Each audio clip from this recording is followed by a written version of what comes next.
Hello students, good morning. Welcome to this video. Today we are doing the cross multiplication method. Okay. Last time हमने two methods complete कर लिए थे. That is substitution method and elimination method. Now the algebraic method third one is cross multiplication method. Okay. तो ये 10th class का अपने पास algebra का जो मैं बात कर रहा हूँ लीनियर इक्वेशंस चैप्टर जो है उसका हम सॉल्व करने का थर्ड मेथड आज करने जा रहे हैं. That is cross multiplication method. Okay.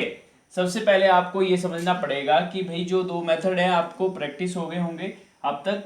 अब उसके बाद अपने पास देखिए दो इक्वेशंस यानी लीनियर इक्वेशंस का एक पेयर ऑफ लीनियर इक्वेशन कुछ जनरल फॉर्म में. पहले मैं आपको मेथड बता रहा हूँ फिर उसके बाद एक क्वेश्चन लेके जैसे एग्जांपल लेके फिर मैं आपको बताऊंगा तो आपको अच्छी तरह समझ में आ जाएगा. तो फर्स्ट ऑफ ऑल जो आपके पास जो इक्वेशंस होंगी जनरल फॉर्म जो है लीनियर इक्वेशन की वो इस तरह से होगी a1x plus b1y plus c1. मतलब ये x का कोफिशिएंट ये y का कोफिशिएंट और ये कांस्टेंट टर्म जो होती है अपने पास. जैसे हम कोई भी इक्वेशंस लिखते हैं 2x plus 3y plus 7 equal to 0 ये लिखा है सपोज. तो ये a हो गया ये b हो गया ये c होता है. ये तो आप जनरल फॉर्म जानते हो. ठीक है. तो ये दो इक्वेशन है इसलिए इसको ऊपर वाले को 1 1 1 ने दे दिया इसको 2 2 2 नेम दे दिया. ओके. अब हम देखते हैं कि इस क्रॉस मल्टीप्लिकेशन मेथड में कुछ क्रॉस मल्टीप्लिकेशन जैसे आप जानते हैं कुछ ऐसा क्रॉस होने वाला है. ऐसा ही है ना. क्रॉस मल्टीप्लिकेशन आप बहुत पहले से यूज करते आ रहे हैं. ठीक है. लेकिन यहाँ पे मेथड जो है इसको इक्वेशन को सॉल्व करने का वो आज हम नई चीज है वो आज करेंगे. ओके. नाउ तो देखते हैं. फर्स्ट ऑफ ऑल आपको क्या करना बेटा आपको सबसे पहले x लिखना है और x के नीचे देखिए ऐसे x is equal to y is equal to 1 divide by this. ठीक है. ऐसे इस मेथड को लिखने का तरीका मैं ये बता रहा हूँ कि इस मेथड को करना कैसे यानी कैसे how to solve the x and y. x और y की वैल्यू कैसे फाइंड आउट होगी. ठीक है. सबसे पहले आपको x और ऐसे इसके डिवाइड में नीचे कुछ टर्म्स आएंगी इक्वल टू y के टर्म्स में मतलब एक इक्वलिटी बनानी है आपको. ये तीनों चीजें इक्वल करनी है. ओके. ये मेथड का एल्गोरिदम है. ठीक है. तो सबसे पहले देखिए यहां से स्टार्ट करते हैं. b से स्टार्ट होना और b पे ही खत्म होना है. b से स्टार्ट होके b पे खत्म होना है. तो b से स्टार्ट होने वाला मतलब ये वाले जो कोफिशिएंट है b1 b2. ठीक है. उनको हम लिखेंगे यहाँ पे b1 b2. फिर उसके बाद नेक्स्ट कौन सा आएगा c1 c2 c1 c2. देखिए यहां से चलना है b से फिर c पे फिर c से a पे फिर a के बाद b पे ही खत्म होना है. ठीक है. अब देखिए x के नीचे आपने b से स्टार्ट किया फिर b के बाद तो c आएगा. ठीक है. अब जब आप नेक्स्ट इधर y के नीचे लिखोगे तो जो लास्ट वाला यहाँ जो लिखा है वही यहाँ पे आएगा. मतलब c1 c2 जो यहाँ लिखा है वही यहाँ पे आने वाला है c1 c2. ठीक है. अब c के नेक्स्ट वाला क्या आएगा a1 a2 आएगा. देखिए a1 a2 तो c के बाद आएगा a1 a2 क्योंकि तीन ही अपने पास a b c. ठीक है. इससे ज्यादा तो है नहीं. ठीक है. तो अब a b से स्टार्ट किया तो b के बाद c आया c के बाद फिर a आ गया अब a के बाद फिर b आएगा. ठीक है. लेकिन मैंने ये कहा था कि ये नेक्स्ट लिखने से पहले जो इधर का जो सेकंड वाला जो लिखा है ना y के नीचे ये a1 a2 यही रिपीट करना है यहाँ पे a1 a2 और लास्ट में क्या आएगा देखिए यही आ जाएगा. a के बाद क्या आता है b1 b2 b2. ये सारा खेल है बस इस क्रॉस मल्टीप्लिकेशन मेथड का. सबसे आसान मेथड है कुछ नहीं है इसमें. ठीक है. इसमें आपको सिर्फ क्या करना है ये चीजें ये कैलकुलेट करना है बस. ठीक है. यहाँ पे कुछ कोफिशिएंट्स हैं. ठीक है. मैंने आपको एक एग्जाम्पल लेके इसको समझाऊंगा तब यहाँ पे नंबर्स रहेंगे अपने पास. अभी a1 b1 c1 है तो इसीलिए थोड़ा सा अलग लग रहा होगा. ठीक है. फिर उसके बाद अपन क्या करेंगे ये देखिए x इसके नेक्स्ट स्टेप में देखिए इसको इससे क्या करना है मल्टीप्लाई. तो क्रॉस मल्टीप्लाई करना है इसको इससे इसको इससे इसको इससे इसको इससे इसको इससे हुआ ना क्रॉस मल्टीप्लिकेशन ऐसा. इसीलिए इसका नेम जो है बेटा वो क्या है क्रॉस मल्टीप्लिकेशन है. ठीक है. ये क्रॉस. ठीक है. ऐसे क्रॉस कर रहे हैं हम. देखिए इसको इससे मल्टीप्लिकेशन होगा इससे इसको इससे इसको इससे इसको. लेकिन लिखना कैसे है देखिए, x के नीचे जो वाली टर्म्स हम लिखेंगे यहाँ पे वो क्या लिखेंगे, b1c2, पहले इन दोनों को लिखना है तो ये हो गया b1c2, ये होगा।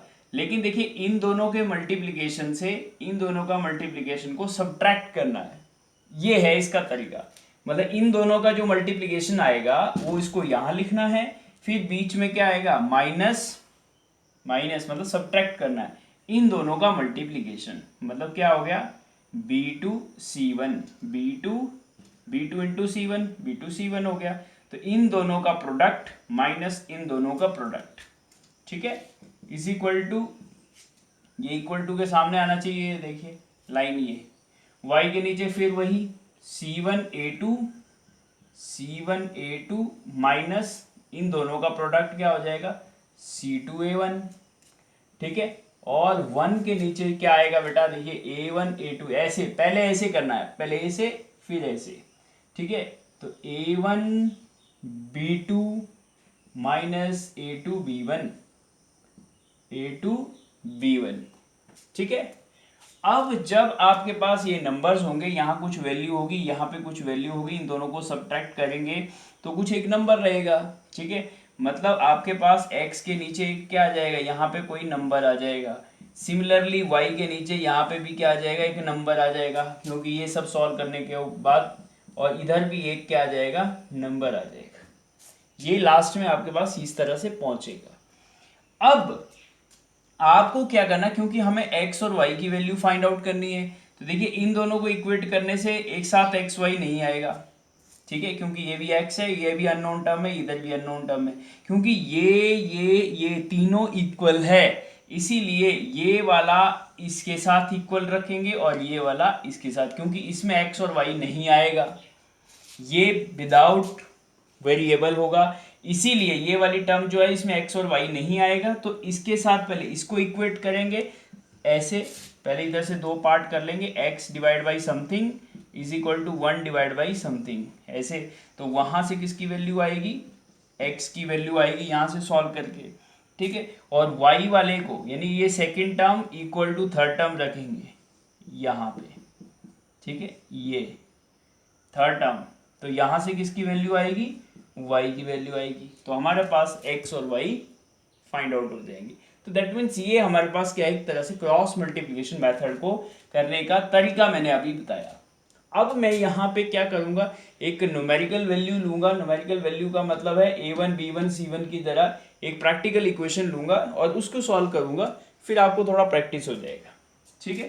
तो लेट अस सी, हम इक्वेशंस में इक्वेशन ले लेते हैं, कोई पेयर ऑफ लीनियर इक्वेशन जिसको सॉल्व करना, आपने पीछे दो मेथड से जिनको किया है उनको भी आप इसी से ही कर सकते हो, नो प्रॉब्लम।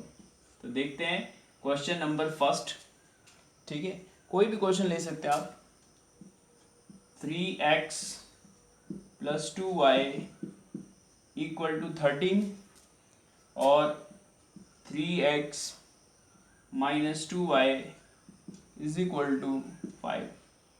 अब देखिए मैंने इसमें ये कहा था कि a1 b1 c1, तो c1 है तो इसको पहले यहाँ लाना पड़ेगा, ठीक है, क्योंकि जनरल फॉर्म में अपने पास इक्वेशन को लिखना पड़ेगा। इस क्रॉस मल्टीप्लिकेशन मेथड को जब जब करना है तो आप ये देखिएगा, ध्यान रखिएगा कि भाई इक्वेशन जो है ना, इक्वेशन वो स्टैंडर्ड फॉर्म में होनी चाहिए। स्टैंडर्ड फॉर्म का मतलब है पहले x का कोफिशिएंट, फिर y वाला टर्म्स जो कि x की टर्म, फिर y वाली टर्म, फिर कांस्टेंट टर्म, फिर इक्वल टू 0, ठीक है, इस तरह से फॉर्मेट में लाना है।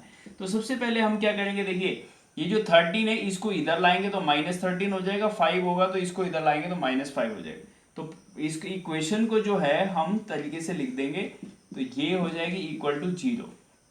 क्या किया मैंने, कुछ नहीं किया, इस 13 को यहाँ लाया और इसी तरह से इस 5 को यहाँ लाऊंगा, तो ये हो जाएगी इक्वेशंस बन जाएंगी -5 इक्वल टू 0, ठीक है। इन दोनों को इधर ले आया क्योंकि ये जनरल फॉर्म है, जनरल फॉर्म मतलब x वाली टर्म, y वाली टर्म, कांस्टेंट टर्म सब लेफ्ट में ही रखना, इक्वल टू 0 करना है, ठीक है। सबसे पहले इसमें लाना है।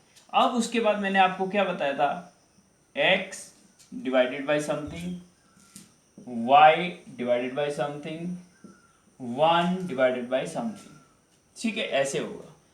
अब यहाँ लिखना क्या था, b1 b2 से स्टार्ट बोला था ना मैंने, तो यहाँ देखिए b1 b2 कौन से हैं, ये वाले y वाले जो कोफिशिएंट होते हैं वो b1 b2, ये c1 c2, ये a1 a2, ठीक है। तो देखिए मैं एक बार लिख देता हूँ, बाकी हर बार लिखने की ज़रूरत नहीं होती है। b1 b2 c1 c2, फिर c1 c2 इसी से स्टार्ट होता है, फिर a1 a2, फिर इसी से स्टार्ट होगा a1 a2 से, और लास्ट किस में ख़त्म होगा, b1 b2, ठीक है। इसको इससे मल्टीप्लिकेशन, इसको इससे, इसको इससे, इसको इससे, ये क्रॉस मल्टीप्लिकेशन है। तो देखिए अब हम इधर क्या करेंगे, इनकी वैल्यू डाल देते हैं ना, अपने पास इनकी वैल्यूज हैं। b1 b2 की वैल्यू क्या है, देखिए यहाँ पे 2 है, b1 2 है, और b2 क्या है, -2 है, ठीक है ना, साइन माइनस का है यहाँ पे। तो b1 ये 2 हो गया, ये -2 हो गया, ठीक है। पहले b1 b2 फिर c1 c2, ये दोनों ही माइनस के हैं, -13 -5 equal to y divided by -13 -5। मैंने कहा था ना इसी को रिपीट करना है, c1 c2 को ही लिखना है, फिर उसके बाद क्या आ जाएगा a1 a2। तो a1 a2 क्या है, 3 3, दोनों 3 3 हैं।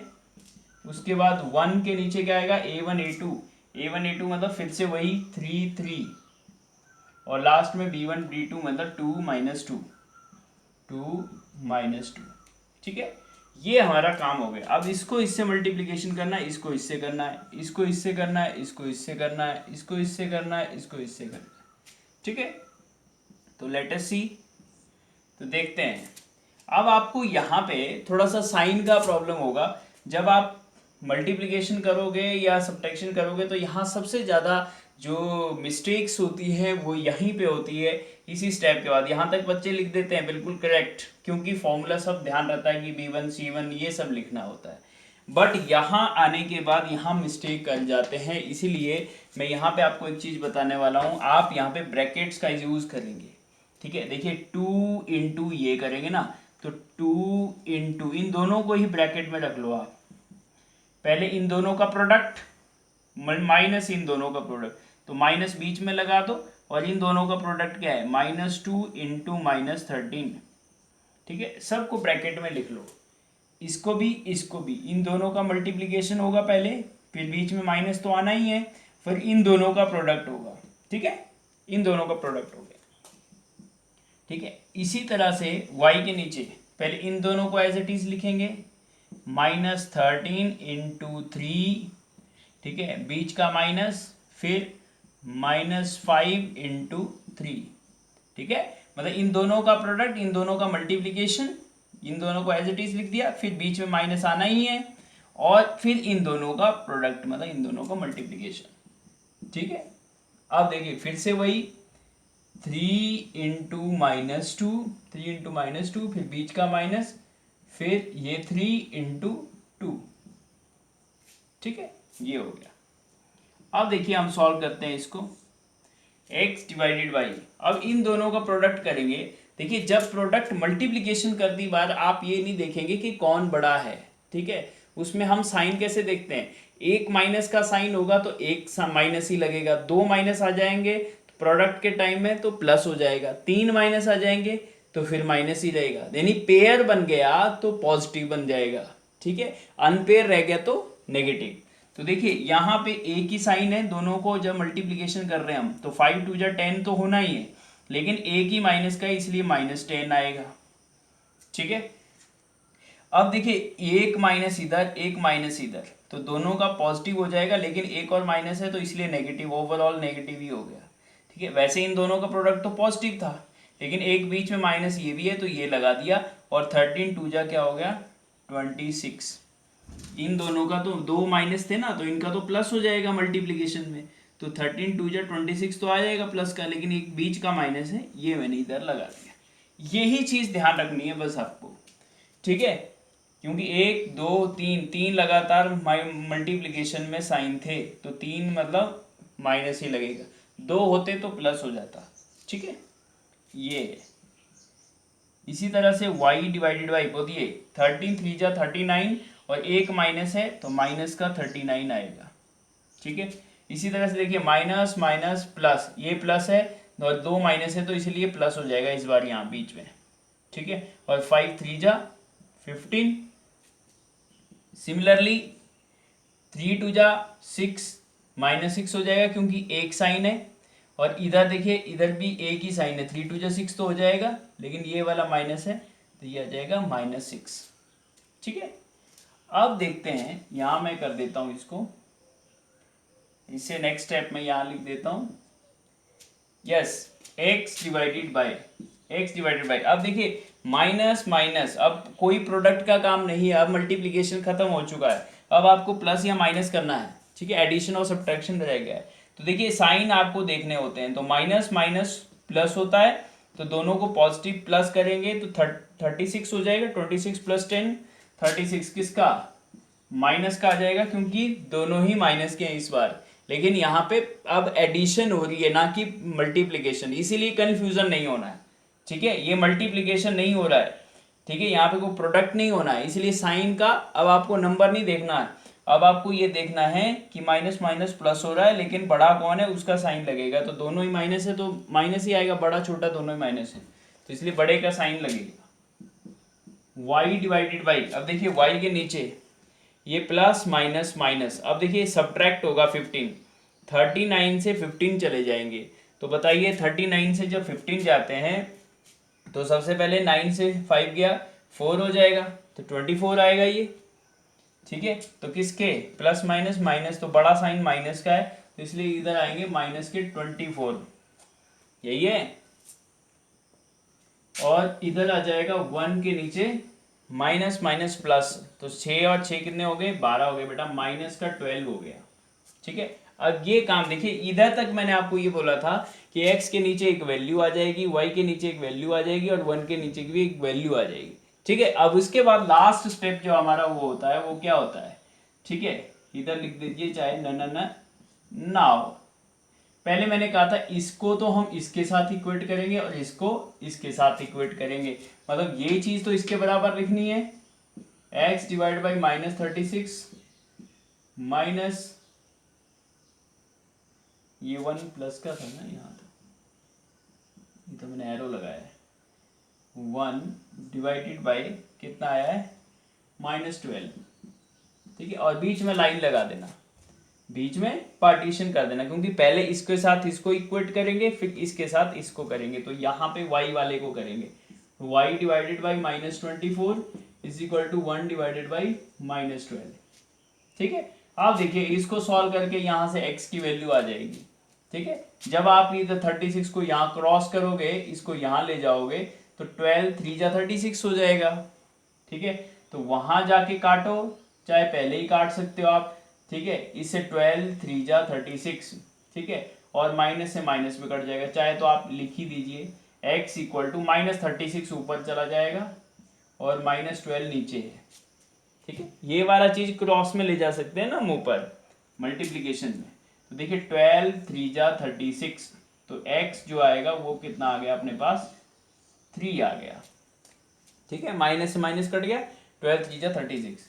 सिमिलरली यहाँ पे y इक्वल करेंगे तो -24 इधर चला जाएगा ऊपर और -12 नीचे है, तो 12 2 जा 24, तो y इक्वल टू 2 आ गया, तो therefore x equal to 3 y equal to 2, ये है बेटा, this is cross multiplication method, ठीक है। ये आपको काम करना है क्रॉस मल्टीप्लिकेशन मेथड में, ठीक है। तो देखिए पहले सबसे पहले आपको मैं बता देता हूँ करना क्या है, कुछ नहीं, ज़्यादा हाइपोथेसाइज नहीं होना है आपको सबसे पहले ये देखना है इक्वेशन अपने पास स्टैंडर्ड फॉर्म में है या नहीं है, अगर नहीं है तो सबसे पहले make it in standard form, okay.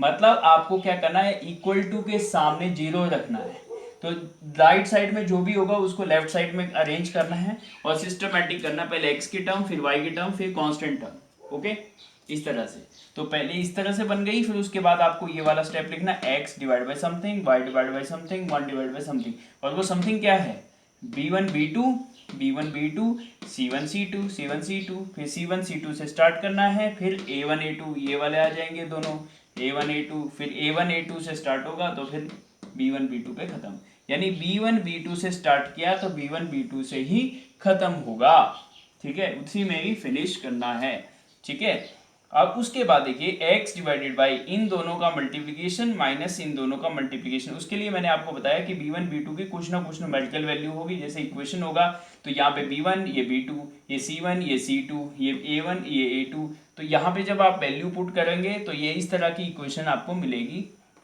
फिर आपको इन दोनों का प्रोडक्ट माइनस इन दोनों का प्रोडक्ट लिखने के लिए मैंने आपको क्या बताया, मैंने बताया आपको कि आप ब्रैकेट्स यूज कर लेना, ठीक है। तो इस तरह से ब्रैकेट यूज करेंगे, फिर माइनस इन दोनों का प्रोडक्ट करेंगे, ठीक है। तो इस तरह से तीनों को आप सॉल्व करेंगे तो यहाँ छोटा होता जाएगा ये चीज जो है। प्रोडक्ट के टाइम में आप साइन अलग तरह से देखेंगे, जब प्रोडक्ट खत्म हो जाएगा तो उसके बाद एडिशन और सब्ट्रैक्शन रह जाएगा, ठीक है। तो ध्यान से आप कैलकुलेशन करेंगे तो उसके बाद x के नीचे एक नंबर, y के नीचे एक नंबर और 1 के नीचे भी एक नंबर आ जाएगा। फिर उसके बाद आपको x की वैल्यू जब निकालनी होगी तो इस वाली टर्म को इसके बराबर लिख देंगे और वहां से क्रॉस मल्टीप्लिकेशन से x निकाल लेंगे, और फिर y निकालनी हो तो y वाली टर्म्स को इसके साथ इक्वेट करेंगे, थर्ड टर्म, मतलब ये जो कांस्टेंट टर्म है ये दोनों के काम आएगी, ठीक है, वैल्यू फाइंड आउट करने के लिए। तो y की वैल्यू जो है वो यहाँ से फाइंड आउट होगी, तो x भी आ गया y भी आ गया। नाउ यू कैन चेक कि x और y इसके सोल्यूशन है या नहीं है। तो x की जगह 3 डाल के देखो, y की जगह 2 डाल के देखो और इसको सॉल्व करके देखो कि 13 आ रहा है या नहीं आ रहा है, ठीक है। जब आप x की जगह 3 डालेंगे तो 3 3 जा कितना हो गया, ये वैल्यू ये टर्म्स हो जाएगी 9 और यहाँ हो जाएगा 2 2 जा 4 4, तो 9 + 4 13 होता है या नहीं होता है, बिल्कुल होता है, ठीक है। तो इस तरह से सेकंड भी आप चेक कर सकते हैं। तो सॉल्यूशन जब आता है तो उसको आप चेक भी कर सकते हैं, ठीक है। अब इसके जरूरी नहीं है कि आप कोई सा भी, आप देखिए क्वेश्चन जो है जितने भी लीनियर इक्वेशन के जो जितने भी क्वेश्चंस होते हैं वो किसी भी मेथड से आप कर सकते हैं, ठीक है। आपको क्रॉस मल्टीप्लिकेशन मेथड आपको ट्राई करना है, आप इसको प्रैक्टिस करना है। तो जो पहले आपने 2 मेथड्स में क्वेश्चंस किए थे, है ना, उन्हीं को ही आप रिपीट कर सकते हैं या बुक में से कोई सा भी क्वेश्चन आप स्टार्ट कर सकते हैं, लेकिन मेथड ये लगाएंगे तो आंसर सेम रहेगा, ठीक है। आंसर में कोई गलती नहीं रहेगी, आंसर सेम ही आने वाला है, मेथड से आंसर चेंज नहीं होता है, ओके।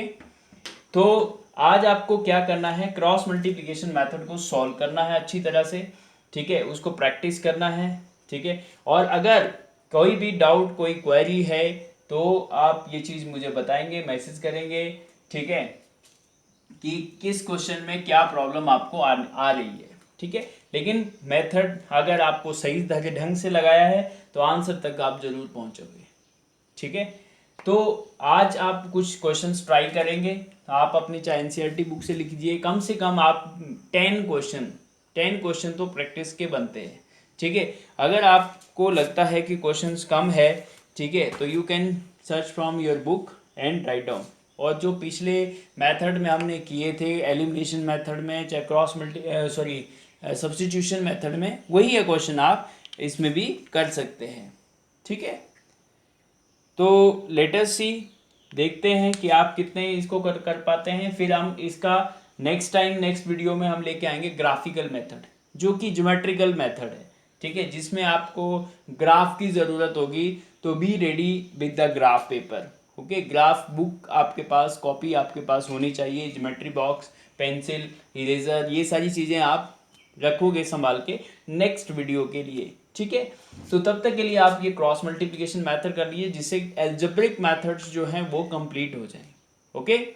तो all the best for the practice of this method, okay. I will wait for your response, thank you, bye bye.